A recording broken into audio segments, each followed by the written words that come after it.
देशों की आबादी 10 करोड़ नहीं है।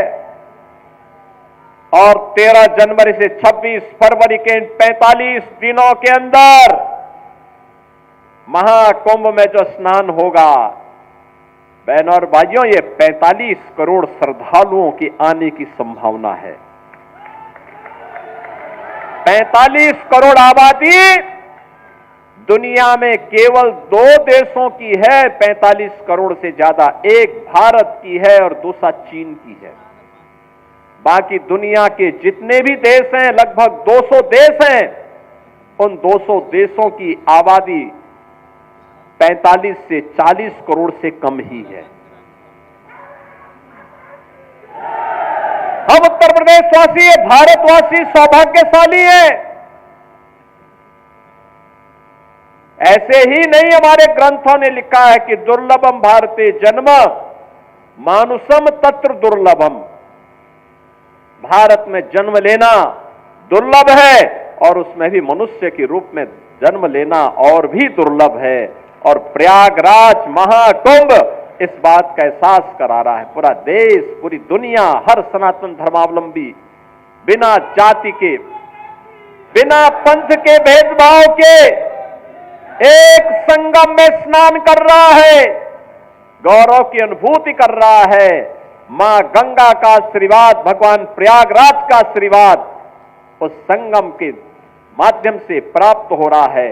और संगम का एक ही संदेश है, महाकुंभ का एक ही संदेश, या त्रिवेणी का एक ही संदेश, एकता से ही अखंड रहेगा ये देश, एकता से ही अखंड रहेगा ये देश। बहनों और भाइयों, एकता के मार्ग में सबसे बड़ी चुनौती है जातिवाद, सबसे बड़ी चुनौती है परिवारवाद। और आज उसी परिवारवाद पर प्रहार करने के लिए मैं आपके पास आया हूं। उसी जातिवाद पर प्रहार करने के लिए मैं आपके पास आया हूं, आपसे अनुरोध करने के लिए, आपसे अपील करने के लिए। आपके विकास में बाधा है ये परिवारवाद और जातिवाद की राजनीति। आपके विकास में बाधा है ये बांटने की राजनीति।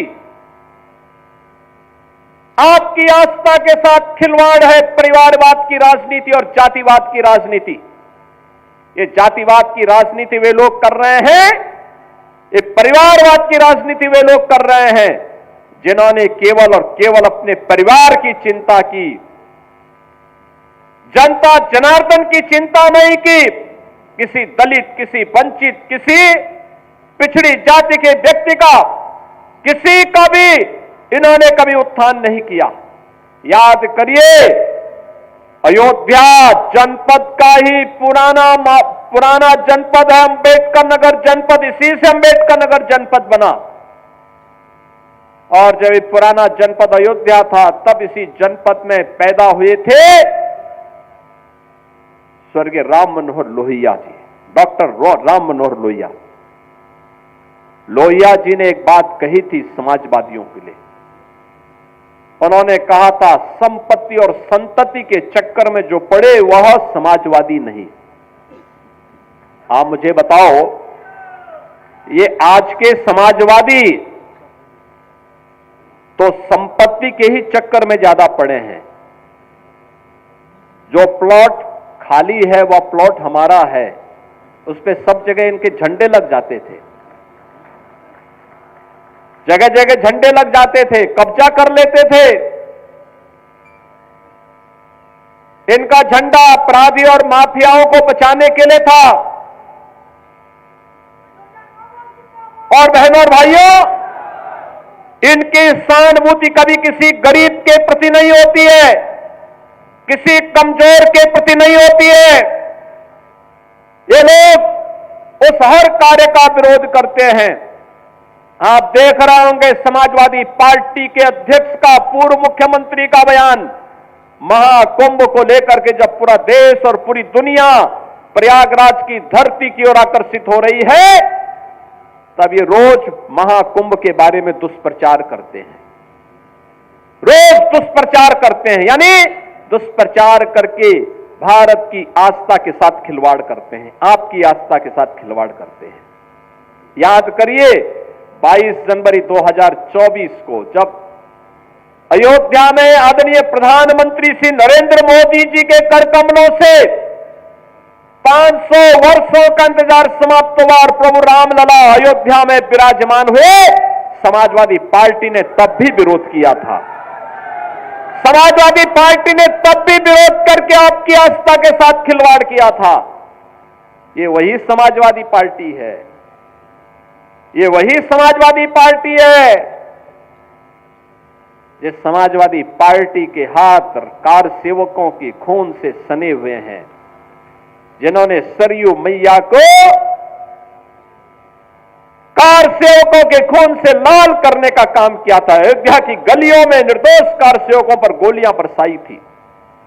ये वही समाजवादी पार्टी है। अयोध्या में राम मंदिर का विरोध करती है,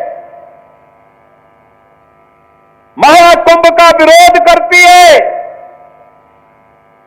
जब हम लोगों ने प्रधानमंत्री जी की प्रेरणा से अयोध्या के इंटरनेशनल एयरपोर्ट का नामकरण महर्षि वाल्मीकि के नाम पर रखा, समाजवादी पार्टी ने उसका भी विरोध कर दिया। जब आदरणीय प्रधानमंत्री जी के नेतृत्व में काशी में सदगुरु संत रविदास जी की जन्मभूमि क्षीर गोवर्धन का विकास होने लग गया, तो समाजवादी पार्टी ने उसका भी विरोध किया। जब महर्षि वाल्मीकि जी की पावन जन्मभूमि लालापुर उनकी साधना स्थली है, लालापुर के विकास के लिए हमारी सरकार ने पर्यटन विकास की योजना के माध्यम से कार्य करना प्रारंभ किया, समाजवादी पार्टी ने उसका भी विरोध किया। जब संत तुलसीदास जी, जिन्होंने रामलीलाओं के माध्यम से मध्यकाल में विदेशी हुकूमत की चूलों को हिलाने का काम किया था, जब राजापुर का विकास कराने के लिए हमारी सरकार आगे बढ़ी, तो समाजवादी पार्टी ने उसका भी विरोध किया। याद करिए, जब हमारी सरकार ने लखनऊ में बिजली पासी के किले को, उसके सुंदरीकरण की कार्य योजना को आगे बढ़ाने का काम किया, समाजवादी पार्टी उसका भी विरोध किया। समाजवादी पार्टी जब हमारी सरकार ने महाराज सोहेल देव के विजय स्मारक को बहराइच के अंदर भव्य रूप देने का काम किया, समाजवादी पार्टी उसका भी विरोध की।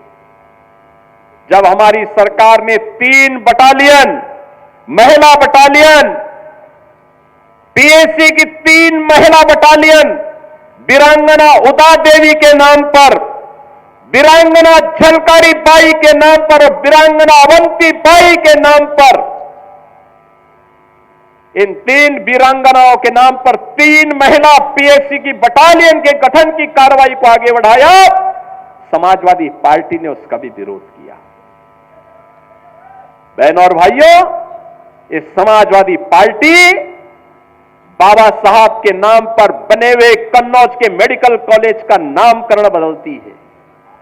हमारी सरकार आई, हमने फिर से कन्नौज के मेडिकल कॉलेज का नामकरण बाबा साहब भीमराव अंबेडकर के नाम पर रखने का काम किया।